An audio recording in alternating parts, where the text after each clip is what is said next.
Hello beautiful people, in this video I will tell you how you can install Kali Linux on your virtual machine. First of all, for those who don't know what is Kali Linux, it is a Debian based Linux distribution designed for penetration testing. So it's the best Linux for penetration testing, and if you want to explore this field, so yes, you can absolutely try Kali Linux for that, and it is advisable that you use Kali Linux on your virtual machine. Okay, so let's start the installation part. So first thing you need to do is you need to download the ISO file from this website called kali.org/downloads, and according to your system specification you have to download the ISO images. So I downloaded this one, Kali Linux 64-bit installer. You can install the live version too, or net installer, or any version that you want. And if your machine is 32-bit, so install the 32-bit part. Okay, so I have already downloaded this. Here it is. Here is my ISO file. That is the latest version of Kali Linux, that is 2020.4. So I'll just go to the VirtualBox and install the Kali Linux on my VirtualBox. So first thing you need to do is you need to create a new virtual machine for that, and just type the name of that.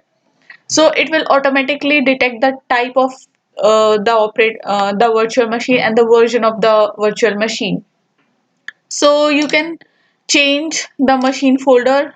Okay, and next, and the minimum requirement for the RAM is 1 GB. I'll just provide it 4 GB of RAM for now, and just create a virtual disk now and choose VDI, dynamically allocated.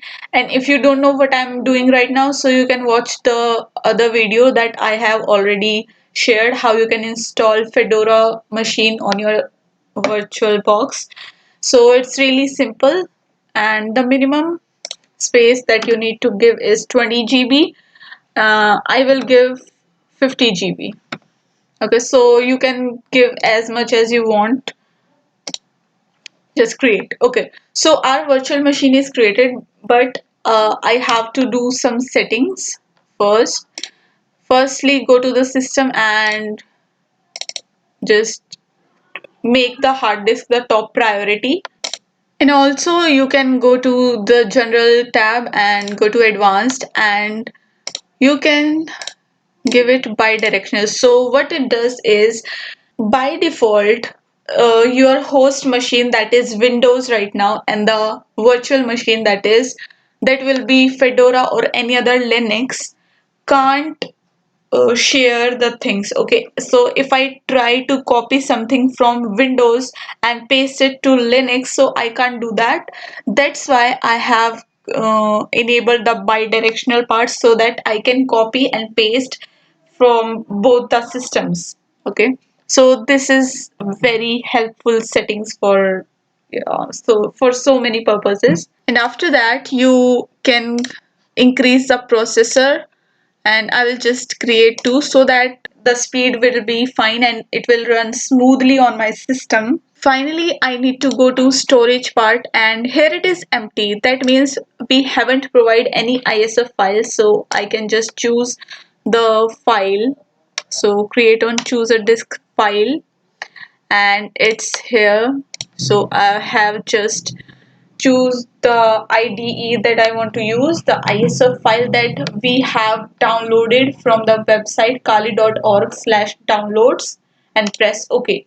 So all the settings are covered, and we need to start our virtual machine now. Okay, so here you have many options, but we will choose graphical install. So the first thing is you need to select a language, that is English. Okay, and location will be India. Continue, and I will just keep it by default. So now you need to give the host name.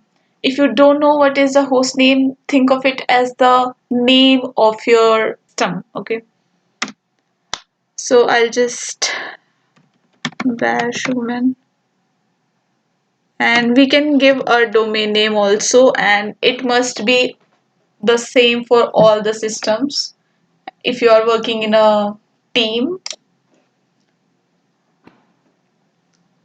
So full name Seema, username I'll just keep it Seema, and password you need to give a strong password, so I'll just give it,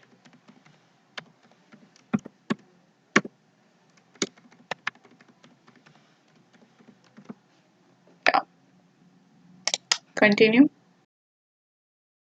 You just need to check this one, okay? Don't set other one because you don't know now. So the by default setting is good to go for, and yeah. So this is asking the disk for the partition. So I will cover the partitions part in a few days. So just, yeah, select the by default thing. I will just select this. So I need various folders in my partition as home, where, temp. Continue. It has now created the partitions.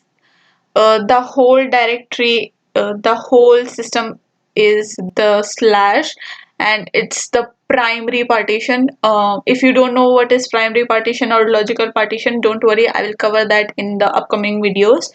And yeah, I will just cover it in the upcoming videos. You just don't worry about that.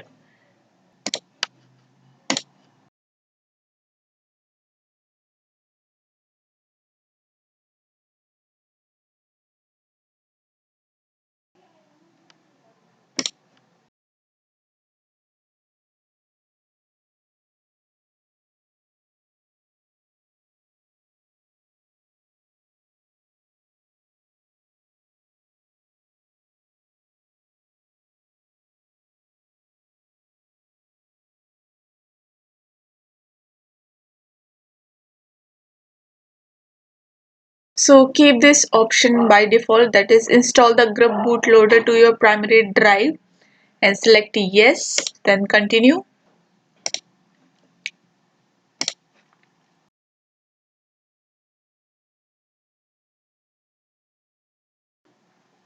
Click on continue, and your Kali Linux is installed. So just log in with your username and password that you have already made. And okay, so our Kali Linux is installed, and yes, you can just start exploring it, and there are many features also. The usual applications that you need for penetration testing, like password attacks, wireless attack, reverse engineering, exploitation tools, sniffing, and spoofing. Okay, so the last time that I used Kali Linux, and it was really different what it is now. So it really changed. So it has really some cool interface right now. So yeah, you can practice some commands and you're good to go. Start learning. And yes, that's it for today's video. And if you have any suggestions for me to make a video on something, so you can drop that suggestion on the comment section and keep exploring.